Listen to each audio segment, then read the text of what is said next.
तर लोकांना राष्ट्रवादीचा सीएम व्हावं वाटतं, तुम्ही नाही म्हणणार का? मवियातील सीएम पदाबाबत जयंत पाटलांना पत्रकारांचा प्रश्न जो आहे तो पाहायला मिळालेला आहे। हो, मुख्यमंत्री होऊ शकतो, आमच्याकडे मोठी इन्कमिंग असल्याचं यावेळेला जयंत पाटलांनी म्हटलंय। मविया म्हणून एकत्र बसून अंतिम निर्णय होईल असं वडेट्टीवार यांनी म्हटलेलं आहे। लोकांना जर वाटत असेल की राष्ट्रवादी काँग्रेसचा मुख्यमंत्री करायचं तर तुम्ही काय नाही म्हणणार आहात? नाही, कसं आहे की पवार साहेबांच्या नेतृत्वामुळे आमच्या पक्षाला प्रचंड लोकांचा प्रतिसाद आहे।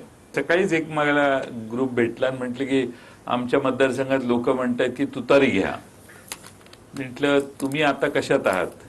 नाही म्हटले लोक म्हणतात तुतारी घ्या, आम्ही वेगळ्या पक्षात आहोत। मी म्हटलं का तुतारी? नाही म्हटले लोकांच्यातच भावना आहे की तुतारी घेतली पाहिजे, त्यामुळे तुम्ही म्हणताय ते शक्य आहे। स्वाभाविक आहे, ज्या त्या पक्षाला वाटणं स्वाभाविक आहे। जो तो पक्ष आपल्या पक्षाला मुख्यमंत्री पद मिळावं, हे त्यात वाईट काय आहे, वावगं काय आहे? पण महाविकास आघाडी म्हणून एकत्र बसून जो निर्णय होईल तो सगळ्यांना मान्य आहे आणि त्या सगळ्यांनी ते मान्य केलेलं आहे।